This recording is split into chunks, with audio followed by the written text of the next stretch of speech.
Hi everyone. Biryani ಅಂತ ಕೇಳಿದ್ರೇ ನಾಲ್ಗೆ ಚುರುಕು ಅನಿಸುತ್ತೆ ಅಲ್ವಾ? ದಮ್ ಬಿರಿಯಾನಿ ಕೊಡೋವಂಥ ಟೇಸ್ಟೇ ಸಿಂಪಲ್ಲಾಗಿ ಪ್ರೆಷರ್ ಕುಕ್ಕರ್ನಲ್ಲಿ ಹೇಗೆ ಮಾಡ್ಕೋಬೋದು ಅಂತ ತೋರಿಸ್ಕೊಡ್ತಾ ಇದ್ದೀನಿ. ತುಂಬ ಎಲಾಬ್ರೇಟ್ ಪ್ರೋಸೆಸ್ ಇರಬಾರ್ದು, ಆದರೂ ಬಿರಿಯಾನಿ ತಿಂದಾಗ ಸಿಗೋವಂಥ ಮಜನೇ ಸಿಗಬೇಕು ಅನ್ನೋರಿಗೆ ಈ ಎಗ್ ಬಿರಿಯಾನಿ ಒಂದು ಮಸ್ಟ್ ಟ್ರೈ ರೆಸಿಪಿ. ಇದೊಂದಿದ್ಬಿಟ್ರೆ ಸಾಕು, ಒಂದು ಕಂಪ್ಲೀಟ್ ಮೀಲ್ ಅಂತ ಅನ್ಸ್ಕೊಳತ್ತೆ. ಹಾಗಿದ್ರೆ ಬನ್ನಿ, ತುಂಬಾ ಸಿಂಪಲ್ಲಾಗಿ ಆಸಮ್ ಟೇಸ್ಟ್ ಕೊಡೋ ಎಗ್ ಬಿರಿಯಾನಿನ ಹೇಗೆ ಮಾಡೋದು ಅಂತ ನೋಡೋಣ. ಬಿರಿಯಾನಿ ಅಂತ ಹೇಳಿದ್ಮೇಲೆ ಬಾಸ್ಮತಿ ರೈಸ್ ಯೂಸ್ ಮಾಡಿದ್ರೇ ತುಂಬ ಟೇಸ್ಟ್ ಕೊಡೋದು. ಇಲ್ಲಿ ನಾನು 2 ಕಪ್ಪಷ್ಟು ಬಾಸ್ಮತಿ ರೈಸ್ನ ತೊಗೊಂಡಿದ್ದೀನಿ. ಇದನ್ನು ಚೆನ್ನಾಗಿ ತೊಳೆದು ನೀರು ಹಾಕಿ ನೆನೆಲಿಕ್ಕೆ ಇಟ್ಕೊಳ್ಬೇಕು. ಬಾಸ್ಮತಿ ರೈಸ್ನ ತುಂಬಾ ನೆನೆಸಬಾರ್ದು, ಬಿರಿಯಾನಿದು ಒಗ್ಗರಣೆ ಎಲ್ಲ ಆಗೋ ತನಕ ನೆನೆಸಿಟ್ಕೊಂಡ್ರೆ ಸಾಕು. ಹಾಗೆಯೇ ಮೊಟ್ಟೆನ ಬೇಯಿಸಿ ಸಿಪ್ಪೆ ತೆಗೆದಿಟ್ಕೊಂಡಿದ್ದೀನಿ. ಇದಕ್ಕೆ ಚಾಕುಯಿಂದ ಈ ರೀತಿ 4 ಸೈಡ್ ಕಟ್ಸ್ ಹಾಕ್ಕೊಳ್ಳಿ. ಈ ರೀತಿ ಮಾಡಿದ್ರೆ ಮೊಟ್ಟೆಗೆ ಉಪ್ಪು ಖಾರ ಹಿಡಿಯತ್ತೆ ಅಂತ ಅಷ್ಟೇ. ಇದೇ ರೀತಿ ಎಲ್ಲ ಮೊಟ್ಟೆಗೂ ಕಟ್ಸ್ ಹಾಕ್ಕೊಂಡಿದ್ದೀನಿ. ಮೊಟ್ಟೆನ ಇಷ್ಟೇ ತೊಗೊಳ್ಬೇಕು ಅಂತೇನಿಲ್ಲ, ಎಷ್ಟಾದರೂ ತೊಗೊಳ್ಬೋದು.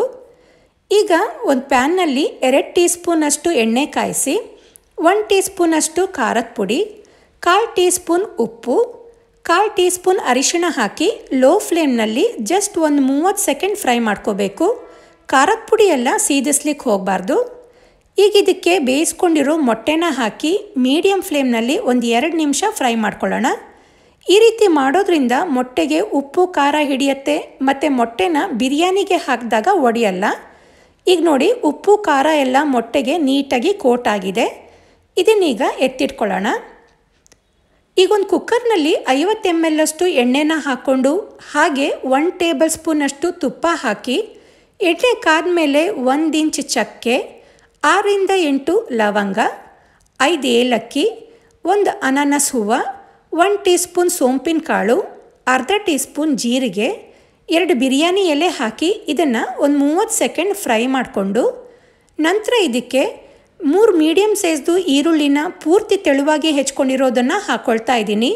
ಈ ಬಿರಿಯಾನಿಗೆ ಟೇಸ್ಟ್ ಬರೋದೇ ಈ ಈರುಳ್ಳಿನ ನಾವು ಯಾವ ರೀತಿ ಫ್ರೈ ಮಾಡ್ಕೊಳ್ತೀವಿ ಅನ್ನೋದ್ರಿಂದ. ಈ ದಮ್ ಬಿರಿಯಾನಿಗಳಲ್ಲಿ ನೋಡಿರ್ತೀರಾ ಯಾವ ರೀತಿ ಫುಲ್ ಫ್ರೈಡ್ ಬ್ರೌನ್ ಆನಿಯನ್ನ ಹಾಕಿರ್ತಾರೆ ಅಂತ, ಅದನ್ನು ಬರಿಸ್ಟಾ ಅಂತ ಕರೀತಾರೆ. ಆ ರೀತಿ ಈ ಈರುಳ್ಳಿನ ಫ್ರೈ ಮಾಡ್ಕೋಬೇಕು. ನೋಡಿ, ಈರುಳ್ಳಿ ಈಗ ಫುಲ್ ಬ್ರೌನ್ ಆಗಿದೆ. ಇದರಲ್ಲಿ ಅರ್ಧದಷ್ಟು ಈರುಳ್ಳಿನ ಕುಕ್ಕರ್ನಲ್ಲೇ ಬಿಟ್ಟು ಇನ್ನರ್ಧದಷ್ಟು ಫ್ರೈಡ್ ಈರುಳ್ಳಿನ ಎತ್ತಿಟ್ಕೊಳ್ಳೋಣ. ಇದನ್ನು ಕೊನೆಯಲ್ಲಿ ಕುಕ್ಕರ್ ಲಿಡ್ ಕ್ಲೋಸ್ ಮಾಡೋದಕ್ಕೂ ಮುಂಚೆ ಹಾಕ್ಕೊಳ್ತೀವಿ. ಈಗ ಇನ್ಮಿಕ್ಕಿದ ಈರುಳ್ಳಿಗೆ ಮಧ್ಯ ಸೀಳಿರೋ 4 ಹಸಿಮೆಣಸು, 2 ಟೀ ಸ್ಪೂನಷ್ಟು ಶುಂಠಿ ಬೆಳ್ಳುಳ್ಳಿ ಪೇಸ್ಟ್ ಹಾಕಿ ಶುಂಠಿ ಬೆಳ್ಳುಳ್ಳಿ ಪೇಸ್ಟ್ದು ಹಸಿ ವಾಸನೆ ಹೋಗೋ ತನಕ ಫ್ರೈ ಮಾಡ್ಕೋಬೇಕು. ನಂತರ ಇದಕ್ಕೆ 3 ಮೀಡಿಯಮ್ ಸೈಜ್ದು ಪೂರ್ತಿ ಹಣ್ಣಾಗಿರೋ ಹೆಚ್ಕೊಂಡಿರೋ ಟೊಮ್ಯಾಟೋನ ಹಾಕ್ಕೊಂಡು ರುಚಿಗೆ ತಕ್ಕಷ್ಟು ಉಪ್ಪನ್ನು ಹಾಕಿ ಟೊಮ್ಯಾಟೊ ಫುಲ್ ಸಾಫ್ಟ್ ಆಗಲಿಕ್ಕೆ ಬಿಡೋಣ. ಈ ಟೊಮ್ಯಾಟೊ ಸಾಫ್ಟ್ ಆಗೋ ಅಷ್ಟರಲ್ಲಿ ಒಂದು ಮಿಕ್ಸಿಂಗ್ ಬೌಲ್ನಲ್ಲಿ ಒಂದು ಸಣ್ಣ ಕಪ್ಪಷ್ಟು ಗಟ್ಟಿ ಮೊಸರನ್ನ ಹಾಕಿ 2 ಟೀ ಸ್ಪೂನಷ್ಟು ಖಾರದ ಪುಡಿ, 1 ಟೀ ಸ್ಪೂನ್ ಕೊತ್ತಂಬರಿ ಪುಡಿ, 1 tea spoon garam masala powder, 1/4 tea spoon ಅರಿಶಿಣ ಹಾಕಿ ಮಿಕ್ಸ್ ಮಾಡ್ಕೊಳ್ಳೋಣ.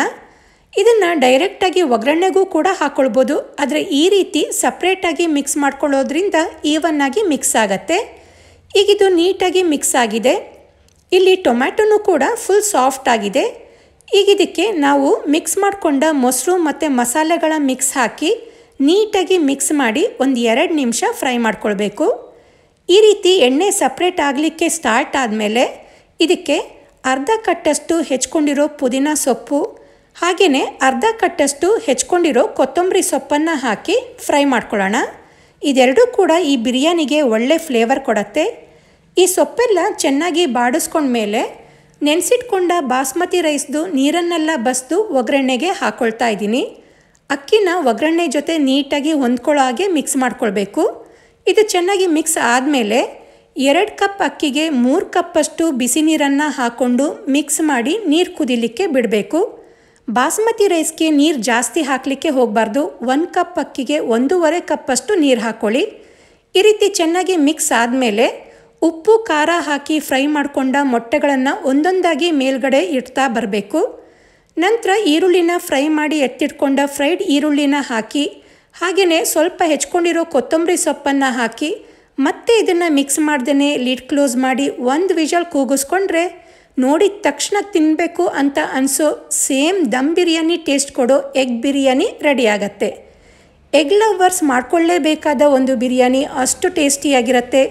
ನಾನ್ ವೆಜ್ ಏನೂ ಇಲ್ಲದೇ ಇರುವಾಗ ಮೊಟ್ಟೆ ಒಂದು ಇದ್ಬಿಟ್ರೆ ಈ ರೀತಿ ಬಿರಿಯಾನಿನ ಮಾಡ್ಕೊಂಡ್ಬಿಟ್ರೆ ಬೇರೆ ಏನು ಬೇಕು ಅಂತ ಅನಿಸಲ್ಲ.